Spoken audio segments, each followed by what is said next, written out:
بسم اللہ الرحمن الرحیم۔ فرعون دنیا کا سب سے بڑا ظالم اور جابر خدائی کا دعوے دار تھا۔ اس کے باوجود بھی اس کی بیوی کس طرح اللہ تبارک و تعالیٰ کی وحدانیت پر ایمان لائی، ان کے ایمان لانے کا سبب کیا بنا؟ جب اس بدبخت فرعون کو پتہ چلا کہ اس کی بیوی ایمان لے آئی ہے تو اس نے خاتون پر کون کون سے ظلم کیے، اور فرعون کی بیوی کون تھیں اور کس کی اولاد میں سے تھیں، اور ان کے ایمان لانے کے بعد اللہ تبارک و تعالیٰ نے اس نیک عورت کا کس قدر مقام اور مرتبہ بلند کیا، یہ مکمل تفصیل آج کی ویڈیو میں ہم آپ کو بتائیں گے۔ اس کے لیے آپ سے گزارش ہے کہ ہماری ویڈیو کو اینڈ تک دیکھیں۔ اسلام کے ہر دور میں مسلمانوں پر طرح طرح کے ظلم کیے گئے اور مسلمانوں کو اسلام اور اللہ سے دور کرنے کی ہمیشہ کوششیں کی گئیں، لیکن جو سچا مسلمان ہوتا ہے وہ اپنے سچے رب کو کبھی نہیں چھوڑتا۔ مسلمان کا سب کچھ اس کا حقیقی رب ہوتا ہے۔ یہی وجہ ہے اللہ تبارک و تعالیٰ اپنے بندے سے 70 ماؤں سے زیادہ پیار کرتا ہے۔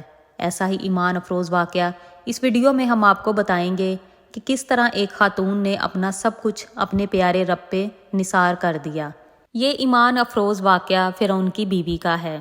آپ کا نام حضرت آسیہ رضی اللہ تعالیٰ عنہا تھا۔ یہ بادشاہ مصر ریان بن ولید کی اولاد میں سے تھیں، اور یہ ریان بن ولید وہی بادشاہ تھا جو حضرت یوسف علیہ السلام کے زمانے میں بادشاہ تھا۔ یہ خوش نصیب بادشاہ حضرت یوسف علیہ السلام پر ایمان لے آیا تھا۔ فرعون کی بیوی حضرت آسیہ رضی اللہ تعالیٰ عنہا انتہائی خوبصورت عورت تھیں۔ کیونکہ یہ عورت بادشاہ کی بیٹی تھی، اس لیے مال و دولت کی کوئی کمی نہ تھی۔ اسی وجہ سے بہت سے خادم ان کے آگے پیچھے رہتے تھے۔ یہ پاک دامن عورت فرعون کو ناپسند کرتی تھیں۔ فرعون اس وقت بادشاہ تھا، چنانچہ اس نے اس خوبصورت عورت کو دیکھا اور پھر زبردستی ان سے نکاح کر لیا، جبکہ حضرت آسیہ رضی اللہ تعالیٰ عنہا اور ان کے والدین اس رشتے سے خوش نہیں تھے، مگر حالات کے پیش نظر انہیں یہ شادی کرنی پڑی، اور حضرت آسیہ رضی اللہ تعالیٰ عنہا کا نکاح فرعون سے کر دیا۔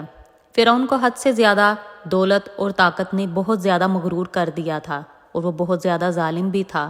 لہٰذا اس بدبخت نے بنی اسرائیل کے بہت سے لوگوں کو اپنا غلام بنا کر رکھا ہوا تھا، اور ان پر طرح طرح کے ظلم کرتا تھا۔ چونکہ اس بدبخت نے خدائی دعویٰ کر رکھا تھا، اس لیے وہ انسانوں پر وہ جانوروں جیسا سلوک کرتا۔ چنانچہ وقت یوں ہی تیزی سے گزر گیا۔ سال مہینوں میں، مہینے ہفتوں میں، اور ہفتے دنوں میں تبدیل ہو کر گزرتے گئے، اور پھر وہ وقت بھی آ گیا جب اللہ کے پیارے نبی حضرت موسیٰ علیہ السلام اور حضرت ہارون علیہ السلام اس دنیا میں تشریف لے آئے، اور مصر کی سرزمین لا الہ الا اللہ کی صداؤں سے گونج اٹھی، اور اللہ تبارک و تعالیٰ نے حضرت موسیٰ علیہ السلام اور حضرت ہارون علیہ السلام کو مصر میں فرعون کی طرف ہدایت کے لیے اور دعوت حق دینے کے لیے مبعوث فرمایا۔ اللہ کے ان نبیوں نے بنی اسرائیل کے لوگوں کو اللہ کی وحدانیت کی طرف دعوت دی، لوگوں کو باطل معبودوں کی پوجا کرنے سے منع فرمایا، اور حضرت موسیٰ علیہ السلام نے فرعون کو طرح طرح کے معجزات دکھائے، لیکن اس کے باوجود بھی لوگ سرکشی اور کفر پر اڑے رہے، اللہ تبارک و تعالیٰ کی وحدانیت کا مسلسل انکار کرتے رہے۔ اس کے باوجود حضرت موسیٰ علیہ السلام فرعون کو اور بنی اسرائیل کے لوگوں کو دعوت حق دیتے رہے۔ جب فرعون حضرت موسیٰ علیہ السلام کی اس تبلیغ سے تنگ آ گیا تو اس نے سوچا کہ کیوں نہ موسیٰ علیہ السلام کو لوگوں کے سامنے جھوٹا کیا جائے۔ چنانچہ فرعون نے حضرت موسیٰ علیہ السلام کو جھوٹا ثابت کرنے کے لیے ایک دن مقرر کیا، جس دن مصر کے اندر بہت بڑا میلہ لگتا تھا۔ کثیر تعداد میں لوگ موجود تھے، لوگ وہاں پر جمع ہو گئے۔ فرعون نے مصر کے تمام بڑے بڑے جادوگروں کو اکٹھا کیا اور حضرت موسیٰ علیہ السلام کو جھوٹا ثابت کرنے کا کہا، اور جب میلے کا دن آیا ایک وسیع و عریض میدان سجایا گیا، اور فرعون اپنی فرعونیت کے نشے میں تھا۔ وہ جا کر اپنے تخت پہ بیٹھ گیا، اور جادوگر بھی جمع ہو گئے۔ اس طرح ہزاروں افراد کا مجمع اکٹھا ہو گیا، اور یہ حق اور باطل کا عظیم معرکہ تھا جس کو دیکھنے کے لیے بے شمار لوگ جمع ہوئے تھے۔ اور ادھر اللہ تعالیٰ کے سچے نبی حضرت موسیٰ علیہ السلام اور حضرت ہارون علیہ السلام بھی تشریف لے آئے، اور حضرت موسیٰ علیہ السلام کے چہرہ مبارک پر جاہ و جلال نظر آ رہا تھا۔ پھر عظیم معرکے کا آغاز ہوا۔ جادوگروں نے فرعون کی عزت کی قسم کھا کر جادو کی رسیاں اور لاٹھیاں پھینکنی شروع کر دیں، تو وہ لاٹھیاں اور رسیاں ایک دم سے سانپ بن کر دوڑنے لگی۔ ان سانپوں کو دیکھ کر مجمع کے اندر خوف و ہراس پھیل گیا، اور لوگ بھاگنا شروع ہو گئے۔ جس سے بھگدڑ مچ گئی۔ ادھر فرعون اور اس کے جادوگر اپنے نشے میں مست ہو کر تالیاں بجانے لگے اور خوش ہونے لگے۔ اللہ تبارک و تعالیٰ حضرت موسیٰ علیہ السلام کو اپنا عصا مبارک پھینکنے کا حکم دیتا ہے۔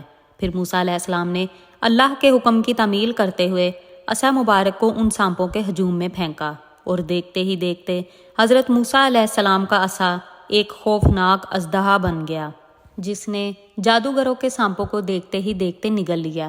حق اور باطل کا یہ عظیم الشان معجزہ دیکھ کر جادوگروں کے دلوں میں ایمان کا نور چمک اٹھا، اور تمام جادوگر اللہ تبارک و تعالیٰ کی بارگاہ میں سجدے میں گر گئے، اور تمام جادوگروں نے اللہ کی وحدانیت اور سچی ذات پر ایمان لے آئے۔ چنانچہ جب حضرت موسیٰ علیہ السلام کے معجزے اور جادوگروں کے ایمان لانے کا حضرت آسیہ رضی اللہ تعالیٰ عنہ کو پتہ چلا تو اس وقت فوراً ہی حضرت آسیہ رضی اللہ تعالیٰ عنہ کے دل میں حق کا نور چمک اٹھا۔ حضرت آسیہ رضی اللہ تعالیٰ عنہ اللہ کی وحدانیت پر ایمان لے آئیں، لیکن ان کا ایمان لانا اتنا آسان نہ تھا۔ حضرت آسیہ رضی اللہ تعالیٰ عنہ کو یہ ڈر بھی تھا کہ اگر فرعون کو میرے ایمان لانے کا علم ہوا تو یہ ظالم بادشاہ مجھ پر ظلم کے پہاڑ توڑ دے گا اور اپنے ظلم کی تمام حدیں پار کر دے گا۔ حضرت آسیہ رضی اللہ تعالیٰ عنہ نے ان سب کے باوجود اپنا سب کچھ اللہ تبارک و تعالیٰ کی ذات کے سپرد کر دیا اور اللہ تبارک و تعالیٰ کی وحدانیت پر ایمان لے آئیں۔ شروع میں حضرت آسیہ رضی اللہ تعالیٰ عنہ نے اپنے ایمان کو کسی پہ ظاہر ہونے نہ دیا۔ کچھ عرصہ اسی طرح گزرتا گیا، پھر ایک دن ایسا واقعہ پیش آیا جس کے بعد حضرت آسیہ رضی اللہ تعالیٰ عنہ کے دل میں فرعون کے لیے مزید غضب کی آگ بھڑک اٹھی، اور وہ مزید فرعون سے نفرت کرنے لگی۔ فرعون کے مسلمانوں پر کیے جانے والے ظلم حضرت آسیہ کے لیے ناقابل برداشت تھے۔ چنانچہ وہ عبرتناک واقعہ یوں پیش آیا۔ فرعون کی ایک بیٹی تھی، اس کے سر میں کنگھی پھیرنے کے لیے ایک خادمہ تھی۔ ایک دن اس خادمہ کے ہاتھ سے کنگھی گر گئی تو خادمہ نے بسم اللہ پڑھ کر کنگھی اٹھا لی۔ اس وقت فرعون کی بیٹی نے یہ کلمات سن لیے۔ جا کر اس نے اپنے باپ فرعون سے شکایت کی کہ وہ خادمہ آپ کے علاوہ کسی اور خدا کو مانتی ہے اور وہ کسی اور کی عبادت کرتی ہے۔ یہ سن کر فرعون غصے میں لال ہو گیا اور اس نے دربار میں اس خادمہ کو بلوایا۔ خادمہ کے ایمان لانے کی حقیقت دریافت کی کہ آخر وہ کس کو خدا مانتی ہے، اور فرعون اس کو پوچھنے لگا کہ تو میرے علاوہ کس کو خدا مانتی ہے؟ اس وقت اس خادمہ نے فوراً جواب دیا کہ ہاں، میرا اور تیرا رب ایک ہی ہے، اللہ رب العزت ہے، وہ وحدہ لا شریک ہے، اس کے جیسا کوئی نہیں۔ یہ سب سن کر فرعون مزید غضبناک ہو گیا۔ فرعون نے اس خادمہ کو اور اس کے بچوں کو کھولتے ہوئے تیل میں ڈال دیا اور وہ شہید ہو گئے۔ یہ خوفناک اور دل خراش منظر حضرت آسیہ رضی اللہ تعالیٰ عنہ بھی دیکھ رہی تھیں۔ اسی دوران اللہ تبارک و تعالیٰ کی قدرت کی جلوہ گری ہوئی اور حضرت آسیہ رضی اللہ تعالیٰ عنہ کی آنکھوں نے غیب کے پردے اٹھا لیے اور فرعون کی بیوی کی بصیرت کو روشن فرما دیا۔ حضرت آسیہ رضی اللہ تعالیٰ عنہ نے یہ منظر خود دیکھا کہ فرشتے اس خادمہ کی روح کو لے کر آسمان کی طرف جا رہے ہیں۔ یہ منظر دیکھ کر فرعون کی بیوی کا ایمان مزید مضبوط ہو گیا اور وہ مزید اللہ کی وحدانیت پر یقین کرنے لگی اور حضرت موسیٰ علیہ السلام کی صداقت پر وضع ہو گئیں۔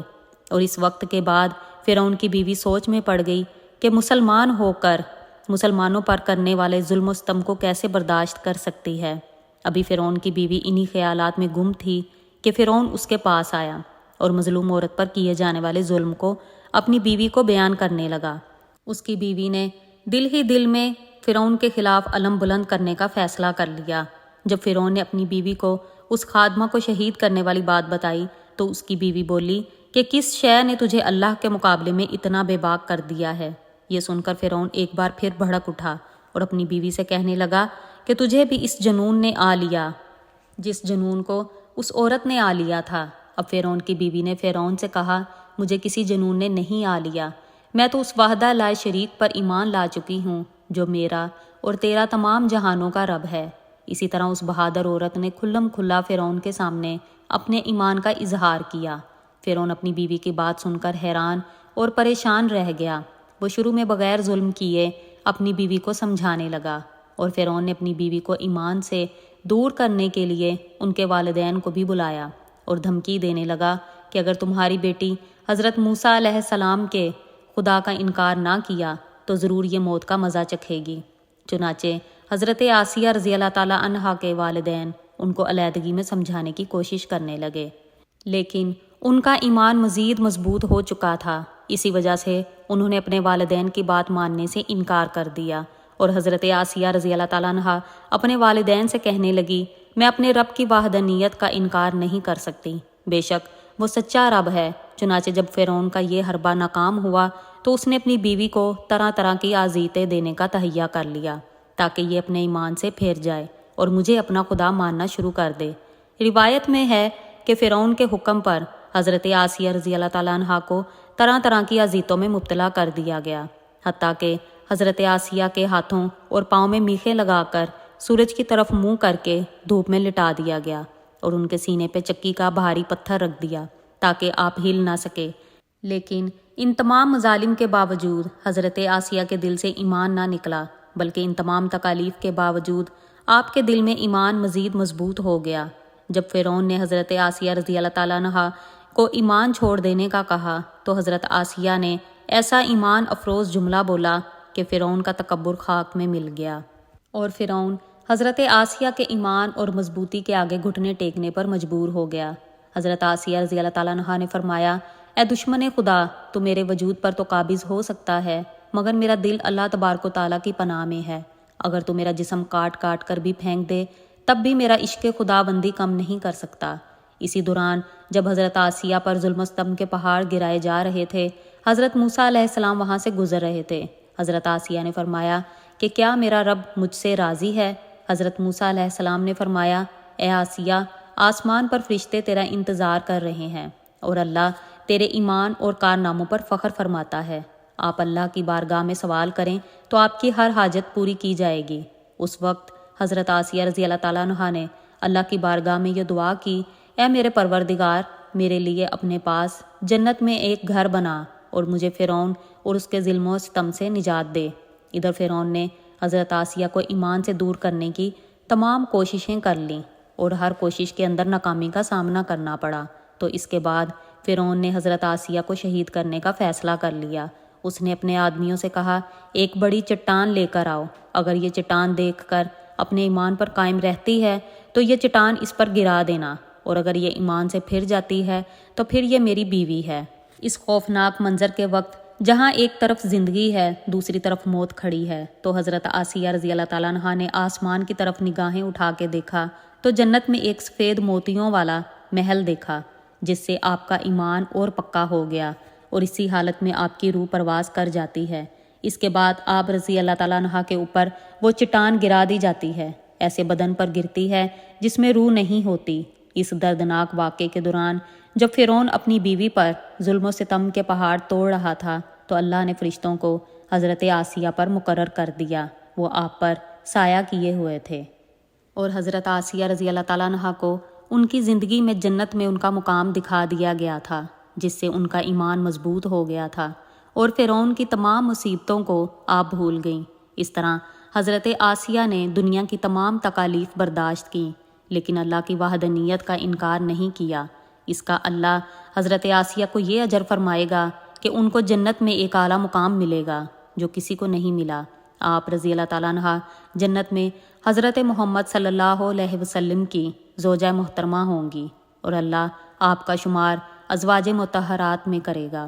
اللہ سے دعا ہے کہ اللہ ہمیشہ ہمارے دلوں میں عشق خداوندی قائم رکھے اور ہمارے پیارے آقا حضرت محمد صلی اللہ علیہ وسلم کی سیرت مبارکہ پہ جینا مرنا نصیب فرمائے، آمین، اللہم آمین۔